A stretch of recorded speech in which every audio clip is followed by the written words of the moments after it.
Olha, quem eu tenho de convidado hoje aqui no podcast, Isso Pode, Paulo Lara, um querido. Nós estamos há horas conversando, muitos assuntos, hein, Paulo? O que a gente vai falar primeiro? Vamos falar dos chefes de cozinha. Vamos. Antes de tudo, Cláudio, é um prazer estar aqui. Admiro você e seu trabalho. Obrigada. Então, quando você me convidou, eu me senti extremamente honrado. Então, não sei nem o que nós vamos falar, mas eu tenho certeza que vai ser uma delícia. Vai ser uma Eu acho que as delícia. pessoas vão adorar. Pelo que a gente já conversou, acho que vai ser bom. É verdade, a conversa aqui no backstage está ótima. A gente estava comentando Sim, sobre os chefes de cozinha sim. que criaram um novo circuito sobre a forma de montar a mesa. Eu tenho uma realidade, como eu trabalho muito com os utensílios que vão à mesa, nós sempre focamos muito a nossa casa. Mas tem restaurantes, e tem hotéis, e tem N lugares que também usam esses utensílios. E este setor, vamos chamar de gastronomia, eh, transformou o seu personagem principal, que são os chefes, em grandes estrelas. Hoje eles apresentam programas, hoje eles são ídolos mundiais. E o que aconteceu? Alguns anos atrás, com essa história da comida autoral, eles, ao transportar essa comida para a mesa, eles quiseram que as peças que compunham a comida que eles criavam à mesa também fosse diferenciada, Então, aquela autoral. louçaria que nós temos ali dos pratos mudou esse Então eu cenário. brinco muito que até uns 10 anos atrás nós tínhamos o prato branquinho básico, Sim, né? o clássico. Aquele clássico branquinho básico que hoje ele tem em poucos lugares, mas não é o que o chefe tem como objetivo. Então vamos dizer o seguinte: ele é um chefe que faz três tipos de risoto, tá? Um risoto com fungo, ele quer um tipo de prato para empratar, que foi um termo que surgiu nos últimos anos, e ele faz um risoto milanês, ele quer um outro tipo de prato, com uma linha mais orgânica, diferente, e ele faz um outro tipo de risoto que ele quer um outro tipo de empratamento. Então isso convivendo na mesa, convivendo de uma maneira que até então os restaurantes e nós não estávamos habituados. Isso hoje já virou habitual. Mas eles trouxeram essa realidade onde despertaram um desejo que estava quietinho entre nós. Onde as pessoas sentavam nos restaurantes e falavam: adorei, eu quero esse prato preto na minha casa. Só que ia comprar não tinha. Então isso revolucionou o mercado. As indústrias foram atrás e realmente os chefes e a gastronomia mudaram a mesa posta na última década. Isso é uma realidade. Então, aquela experiência que acontece no restaurante com um empratado muito específico, o cliente quer levar para Não casa. tenha dúvida, nós somos pessoas curiosas e que gostamos do bonito e do diferente e do novo. E os chefes trazem tudo isso para nós. Então, quando nós chegamos, isso eu transporto para taças, isso eu transporto para talheres, isso eu transporto para todos os utensílios, né? Porque se nós começarmos a falar de taça, a realidade é mais cruel ainda, né? Porque, Cláudia, nós tínhamos aquela realidade de taças dos serviços, digamos assim, um pouco mais antigos, onde você tinha a taça de vinho branco e vinho tinto, É verdade. e de água, E de né? água, e a montagem de mesa era muito mais fácil. Hoje você tem taças para todos os tipos de uva. Moscatel, toda. Qualquer uma que você imagina tem a sua taça, onde os grandes sommeliers dizem: olha, com uma dilatação do vidro embaixo na base é melhor, para este vinho é melhor uma taça mais alta, mas de repente você tem 10, 12 taças para tomar vinho tinto, dependendo da uva que você vai tomar. E os restaurantes trouxeram isso. E os restaurantes aderiram, Paulo, a essa dinâmica, essa variedade que acabou vindo dos enólogos? Completamente. Porque Completamente. faz a experiência ser Claro, diferente, né? você falou agora e alguns minutinhos atrás a palavra fundamental que determina esse setor hoje, que é experiência. Hoje, quando você entra num restaurante, você tem uma experiência, né? A hospitalidade, em inglês o hospitality, tem essa história de você não estar degustando, você está tendo uma experiência que envolve o serviço, a atmosfera do lugar, a comida e a apresentação da comida. Então, quando você vai num lugar, seja num hotel, num restaurante, você está realmente vivendo uma experiência diferenciada.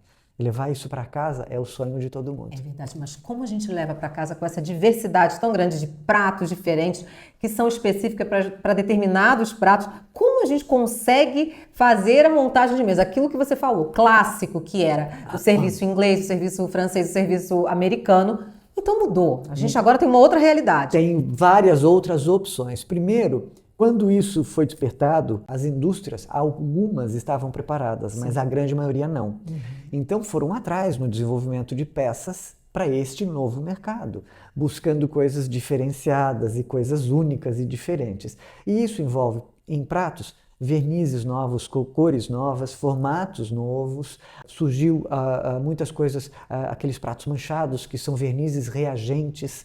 Então tem muita realidade. Nas taças surgiram alternativas ao chumbo, porque uma peça para ser cristal tem que ter chumbo. Sim. E o chumbo, a gente sabe que é maravilhoso, mas o produto fica um pouquinho mais frágil, né? Hoje a gente já tem taças de cristal que tem chumbo, que são mais resistentes, mas vieram outros materiais substituindo o chumbo. O primeiro foi o titânio. Então o cristal de titânio é sem chumbo e muito mais resistente. Então os puristas dizem, não é cristal. É muito questionável isso, porque o titânio é tão translúcido, é tão brilhante, é tão surpreendentemente bonito quanto um cristal puro, né? Então todas as empresas foram se adequando a essa realidade, que na verdade quem começou foram os chefes. Sim, então hoje o que eu digo para as pessoas, quando você se depara numa realidade de 10 taças distintas, escolha a do meio e chame de taça universal. Aquela que serve para qualquer tipo de vinho. Todos os problemas. Eu chamo para mim é uma taça afetiva. Sim. Porque eu tomo desde o vinho rosé até o vinho tinto naquela taça. Democrática. E aí o mercado, a indústria chama de taça universal, né? Sim. Agora, se você já é um degustador, um apreciador, um grande entendido de vinhos, e você tem condição para ter taças diferenciadas, maravilhoso. Me convida que eu quero estar lá para experimentar cada vinho diferenciado numa taça diferenciada. E os pratos a mesma coisa, né? Se você tem armários na sua casa, que hoje os louceiros viraram essa disputa sem fim. Um protagonismo deles. Se você agora tem espaço na sua casa para ter variedade nas suas louças, maravilhoso. Agora, se não, eu sempre digo, vai pelo mais básico que não cansa. Sim. E muda os acessórios. É verdade, o brasileiro gosta muito do table decor. Sim. Mas o table decor, ele tem uma questão que quando muitas vezes ele esbarra com o serviço à mesa, pode virar um desastre. Nós somos muito mais para os americanos que gostamos de cores, de temas. Nós gostamos, não adianta. É a nossa essência. Somos um país tropical, cada ano que passa mais quente, mais colorido, não tenha dúvida que é essa. O brasileiro gosta, nós somos coloridos, então isso é um reflexo na mesa. Sim. Então nós temos mais essa tendência dos americanos do que dos europeus, que são mesas mais clássicas. A gente gosta de cor, a gente gosta dessa diversidade. Mas aí quando a gente começa a misturar o table decor com uma linha muito grande de taças, com uma personalização muito grande de pratos, pode virar, eu tô pensando que pode virar um pesadelo, né? A gente tem um termo na indústria que a gente chama mix and match. Aquilo que tudo dá para ser misturado, mas com parcimônia. E eu tenho medo de parcimônia. Porque cada um tem a sua, cada um tem o seu critério, e aí, de repente, o xadrez, o listado, a bolinha e o colorido para determinada pessoa, ok, para outra, não. Né? Então, é complicado, é delicado, é um assunto muito pessoal, de cada um. Né? Eu acho que você também, assim como a mim, muitas pessoas perguntam, olha, o que combina, o que é harmônico na mesa? E eu sempre digo, tenta optar por um caminho. Se você gosta de xadrez, põe uma base neutra e põe algum elemento xadrez, um guardanapo numa toalha neutra, que vai ficar bacana. Agora, lista com xadrez, com bolinha, com cor. A mistura de estampas é um perigo. Nós sabemos disso, sejam nos looks, sejam na mesa. Eu acho que para errar é muito fácil. Pouquíssimas pessoas têm essa maestria, essa capacidade. Maestria é uma palavra adequadíssima, porque é muito delicado. Eu confesso para você que eu tenho medo. Eu sou muito mais da linha clássica e eu tenho um certo receio de fazer as misturas de estampas, principalmente à mesa, porque senão às vezes eu brigo com a refeição. Pois é. Então, de repente, da montagem do prato, do que vai ser servido, para virar um carnaval, acho que fica fácil, hein? Eu sou uma pessoa, inclusive no meu visual, sempre mais neutra, né? E não que eu não goste de algo mais marcante ou até espalhafatoso, mas tem o seu momento, tem a sua hora, tem o seu local. A mesa, onde o protagonista é a comida, É verdade. é a bebida, então eu acho bem delicado, né? Nas taças ainda tem episódio de taças coloridas, né? Sim. Que compromete você visualizar aquele vinho, né? Então é muito delicado. O protagonista à mesa é o alimento, é a bebida. Até mesmo quando a gente monta, eu vou fazer uma lista na minha casa para um jantar. Como é que você começa? Você começa pela lista dos convidados, pelo menos eu faço assim, Sim. porque a etiqueta não tem certo nem errado, Não, né? não. Eu começo pela lista de convidados, primeiro eu penso na refeição, depois eu vou para a mesa. Sim. Então, se você faz o caminho ao contrário, hoje em dia é um caminho que você pode errar. Facilmente. Então, pensa no protagonismo da refeição, da experiência, da gastronomia, e aí depois você começa a pensar no table decor. Sim, eu incluiria também uma preocupação com quem está vindo jantar. Sim, né? a lista de convidados, Ela é fundamental. Primeiro, a harmonia entre as pessoas, não resta a menor dúvida, e também não deixar as pessoas que você está convidando, quase sempre para a sua casa, numa situação mais delicada. Então, se você está chamando pessoas que você sabe que são mais tradicionais ou que são as chamadas super contemporâneas, faça uma mesa, uma comida e uma ambientação que essa pessoa vai se sentir à vontade. Assuntos em comum, interesses em comum. Se você tem uma mesa de gente muito jovem e você vai fazer um serviço à francesa, com um alimento à francesa, com um serviço inadequado para aquele tipo de público, né? Então, a sua percepção de começar com a listagem é perfeita, porque ela já define o resto. Sim, ela define a mesa, ela define a comida, ela define tudo. Você concorda comigo? Se não vira uma afetação, você tem convidados mais simples, pessoas que não dominam aquele ambiente, e aí você faz uma mesa super formal inglesa, vai ser um constrangimento e vira afetação. Sim. Já não é mais, e a etiqueta é sobre o outro, né? Deixar confortável, o acarinhamento, é maravilhoso isso, não tenha dúvida. É entender isso. Então, a partir do momento que você entende isso, que você transporta isso para a tua realidade, tudo fica mais simples. As pessoas vão se sentir à vontade e a coisa flui, o seu jantar flui, o seu evento, seja lá o que for, flui. É verdade. Senão você traz um chefe maravilhoso e aí os convidados ficam um pouco confusos na forma que aquele serviço é feito, como o alimento chega. Você cria um constrangimento e o objetivo realmente não é esse, né? Você já tem 50% de chance de que a coisa não dê certo. É um fracasso certo, Paulo. Pensar nisso, porque muitas vezes as pessoas fazem o caminho ao contrário. Sim. Elas querem pensar numa mesa incrível, num chefe maravilhoso, mas a harmonia vem dos convidados na lista. Mas isso acho que as mídias sociais ajudaram muito a destruir esse raciocínio, porque hoje, e eu tenho visto muito isso, que eu acho até uma coisa mais que me surpreende pelo lado negativo, pessoas comprando coisas para casa só para tirar foto e não receberem ninguém. Que sentido que faz isso? Né? Na verdade, é o fotografar, é o aparecer, é transparecer uma coisa que na verdade ela não é. Né? Se você é uma pessoa que gosta de ter amigos em casa, familiares, seja lá quem for, é uma delícia, é uma realidade. Você precisa ter utensílios na sua casa para isso.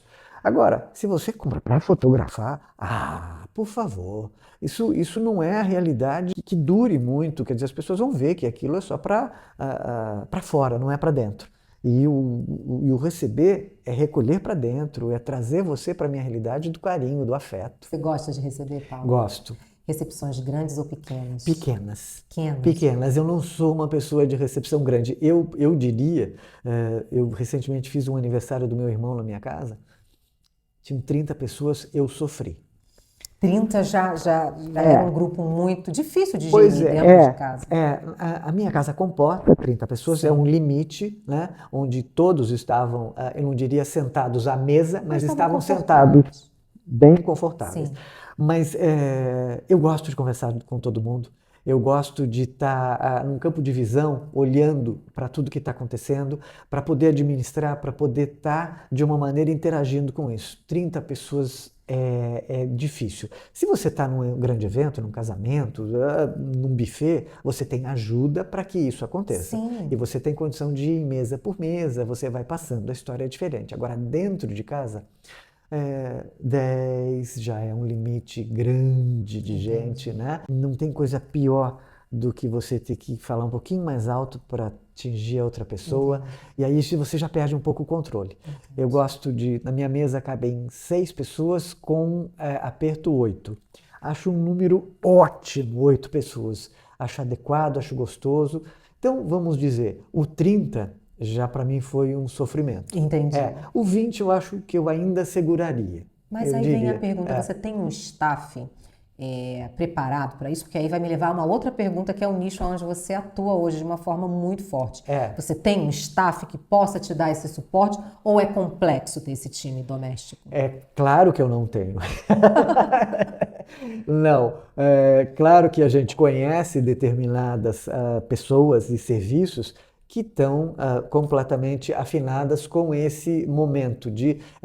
hoje tem chefes especializados para serviços para 6, 8 pessoas e que estão completamente adequados a isso. Mas eu sou chato, eu gosto de usar as minhas coisas. Entendi. Então ele fala, não, para 10 pessoas eu vou levar uma travessa deste tamanho. Eu falo, mas eu tenho. Não, mas eu vou levar a minha. Não, mas eu tenho. Eu quero usar a minha. Afetivo. Então tem momentos que eu contrato só a comida. Entendi. Tem momentos que eu contrato uma pessoa para servir. Tem momentos que eu contrato uma pessoa de backstage, tá? Que vai ficar lavando, que vai ficar estruturando. Suporte. Então eu acho hoje, para mim, mais importante o backstage do que o front.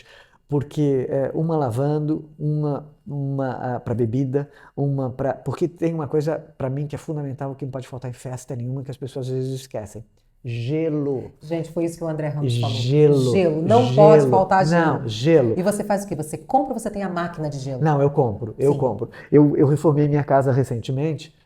E a primeira coisa que o arquiteto, quando entrou na área de serviço, falou assim, vamos tirar o tanque que não se usa mais. Eu falei, querido, o tanque para mim é onde eu guardo as bebidas e o gelo nas minhas festas e nos meus eventos. Porque agora trocaram pela champanheira na área gourmet, mas o tanque sempre cumpriu a função deixa muito meu bem. Tanque aí. E se você quiser ter uma champanheira na área social, bonita, linda, maravilhosa, mas lá dentro está o nosso tanque querido de gelo até a boca, com tudo geladinho, com tudo perfeito. Que é perfeito. Então, a gente tem coisas, eu diria a você, sim, eu tenho um apoio que me ajuda a servir, que já é uma pessoa de confiança, que eu já conheço, que já me conhece. Já tem o treinamento, já sabe que isso é muito já sabe das coisas que eu gosto, das coisas que eu não gosto. Me preocupo hoje muito mais com o dentro do que fora. Sim, né? Porque faz uma diferença muito grande. Muito grande. E pegando o gancho disso que você está falando, você hoje é uma presença muito forte no treinamento em restaurantes. Sim. Porque precisamos desse treinamento, né? Nós tínhamos algumas escolas, mas hoje não tem tanta infraestrutura que faça... E aí entra o conflito. Por exemplo, eu vejo que muitas vezes você faz um belo curso de etiqueta à mesa, você domina, você decorou tudo. Mas quando você chega no restaurante, na hora de servir a mesa, parece que você não combinou com o garçom. Parece. A sensação é essa, que aí você fala, meu Deus, na aula era tão bonitinho, aqui tá tão diferente... Falta mão de obra especializada, falta treinamento. Falta mão de obra especializada em todos os setores de um restaurante. Sim. Desde a recepção, né? E eu digo coisas assim primárias. Né? Sorriso faz parte do uniforme.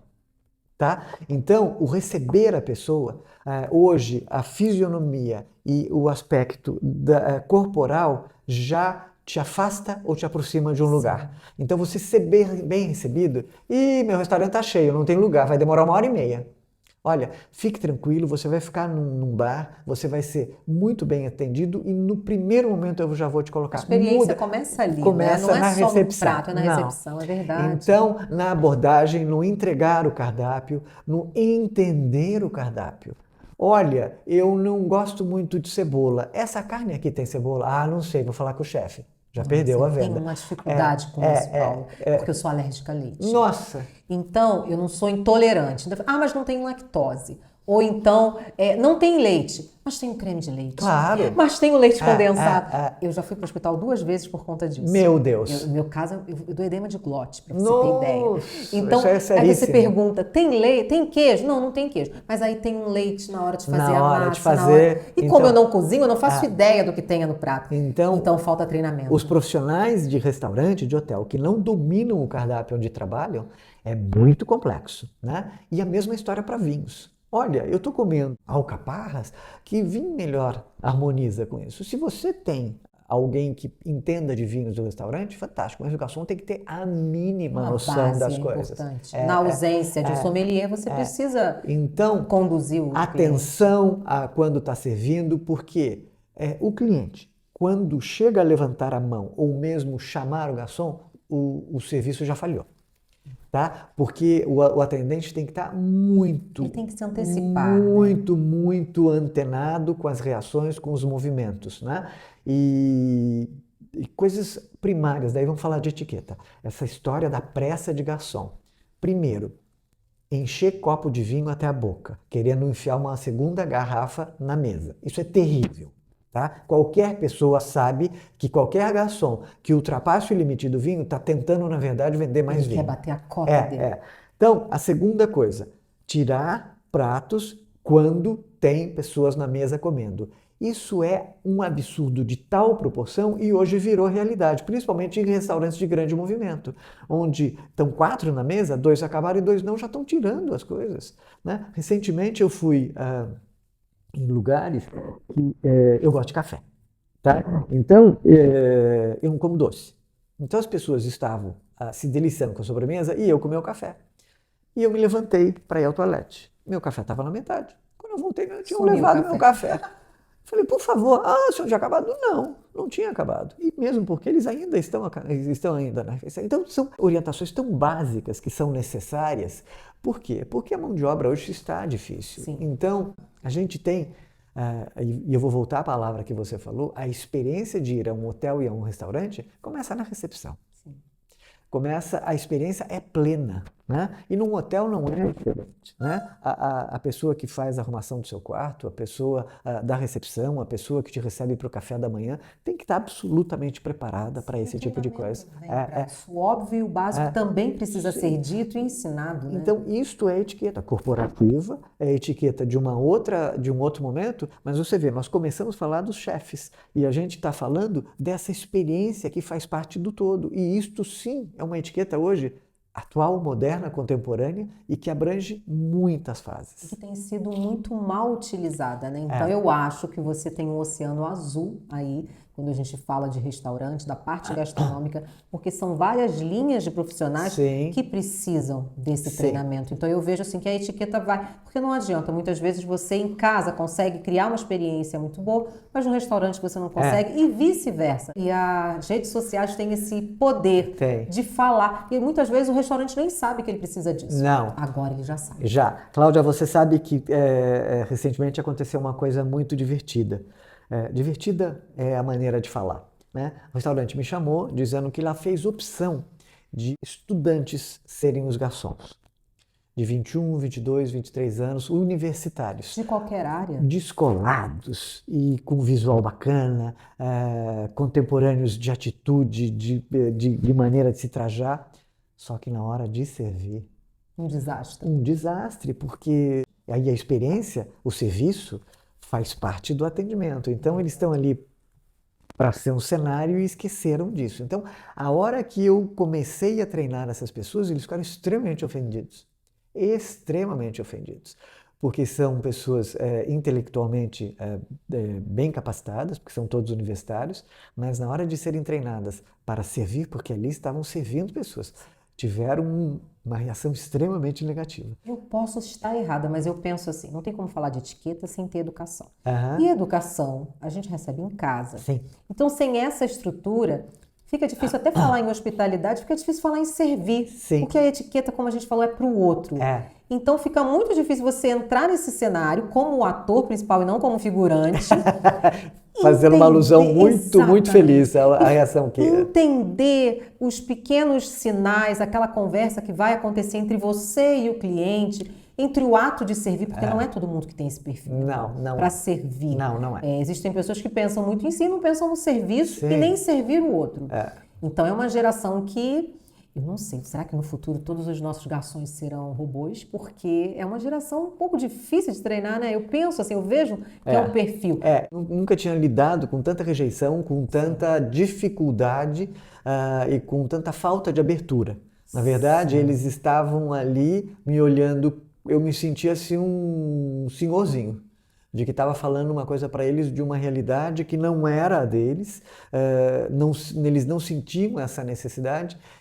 E aí eu aprendi desde sempre, eu sou filho de 2 professores, meu pai e minha mãe são professores, e minha mãe, professora de início, pega aquela criança de 7 anos e ela escolheu na vida dela trabalhar na periferia de grandes cidades.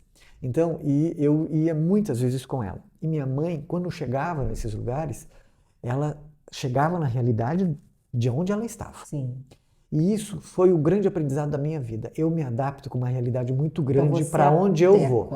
Eu passa chego, a sua régua e fala na língua deles. Eu desci para essa realidade deles e aí começo a trazer irmandades, porque daí eu começo a entender a linguagem deles. Quando eles perceberam, a gente já estava no meio do treinamento, eles estavam adorando. Perfeito. Adorando, e nem treinamento foi um bate-papo, foi uma conversa. E aí foi muito divertido, porque dividimos em turmas, e a primeira turma que teve esse boicote, quando eu cheguei na segunda, falei, ai meu Deus, tudo de novo, que energia que eu vou ter que dar. Ao contrário, olha, todo mundo falou tão bem, foi tão gostoso, nós estamos ansiosos para participar da coisa. Então tem um pouco também da gente, né? Claro, o método que a gente usa para conseguir reter a atenção, porque hoje a gente vive nessa briga por atenção. O que é a mídia social? Exatamente, é o sequestro da amígdala, é exatamente o sequestro da atenção. E para ensinar e para treinar, você precisa entender primeiro a realidade do outro. Sim. Fica muito difícil você treinar a pessoa para atender alto padrão se ela nunca sentou em um restaurante de alto padrão, se ela nunca viajou de avião. Então, entender a realidade, baixar um pouco as expectativas na hora do treinamento e entender que ele não tem base e você está ali exatamente para isso. E o bom professor e o bom treinador é isso, ele consegue. Na verdade, eu sempre separei educação e etiqueta. Sim. Claro que uma coisa não vive sem a outra, mas não adianta falarmos de etiqueta se a base faltou, né? Se as pessoas em questão não tiveram a base dentro de casa, e não adianta, é na casa que se adquire a base, educação lá em casa. você não tem o patamar de estar pronto para falar. Chegar nesse nível, não tem repertório. Não tem repertório. Como eu falei com a Marina, eu sou da geração moral e cívica. Sim. Estudei etiqueta na escola, então assim, te dá uma base. Mas às vezes a pessoa fala, mas eu não domino etiqueta, não tem problema. Mas se você teve uma mãe, uma avó, aquelas figuras femininas fortes que nos colocavam no eixo, você é um ótimo candidato a ter conhecimento de etiqueta e ser bem sucedido. Agora, sem essa base, é complexo. Eu brinco, eu sou um executivo, né? Eu trabalhei quase 30 anos em empresas. E eu sou um profissional de marketing, eu sou um estrategista de negócios. Então, eu aprendi o olhar, né? E fazendo muitos anos feiras internacionais, tem pessoas que faziam feiras comigo, e eu às vezes rodava um corredor inteiro de uma feira em 1 minuto e meio. As pessoas falam, pelo amor de Deus, eu falava, eu já vi, aqui nada me interessa, porque o meu olhar é muito rápido, e o meu olhar foi sendo educado, aprendido. E na etiqueta, na educação, é a mesma coisa. Nós recebemos a informação, depois a gente capta onde nós estamos, como é que as pessoas agem, e isso é uma boa dica, né? Eu sempre digo sobre um homem elegante, no meu caso, quando eu estou falando para homens elegantes, eu digo assim, chegue nos lugares de maneira discreta. Tenta sentar primeiro, quietinho no lugar, antes de já chegar falando e conversando. Tenta entender quem está naquele lugar. Seu olhar vai dizer como é que as pessoas estão vestidas, do que elas estão falando, e você vai começando a se situar para não cometer gafes. Se você já chega achando que você é o rei da cocada preta, você vai falando e você vai se dar mal. Sim. Tenta entender um pouquinho aonde você está. Isso é olhar. E a etiqueta tem muito isso, né? Até quando você está numa situação mais delicada, numa mesa, que você talvez não saiba comer determinado alimento, espera um anfitrião, espera alguém que visivelmente sabe mais do que você, para você seguir adiante. Então, tem muito do olhar também, a sensibilidade, que vocês mulheres têm muito mais do que nós homens, não tenha dúvida. Paulo, eu adorei. Aprendemos muitas coisas. Você é uma enciclopédia. Quando a gente fala de acessórios e utensílios domésticos, eu sempre aprendo muito com você. Eu gosto muito do seu canal. Paulo, foi incrível, uma delícia. Presente do podcast para você. Que delícia! Claro que eu vou gostar, eu tenho certeza que sim. Muito obrigado pelo seu carinho. Obrigada. Eu acho que a conversa gostosa é aquela que a gente não percebe. Eu não senti, a nossa conversa fluiu. Olha que coisa mais linda! Que charme absoluto! Olha, adorei! Adorei! Obrigada, Paulo, mais uma vez. Foi um prazer enorme. Muito obrigado pelo seu carinho. Obrigada. Obrigado pela sua gentileza em me chamar. Obrigada. Até a próxima. Até.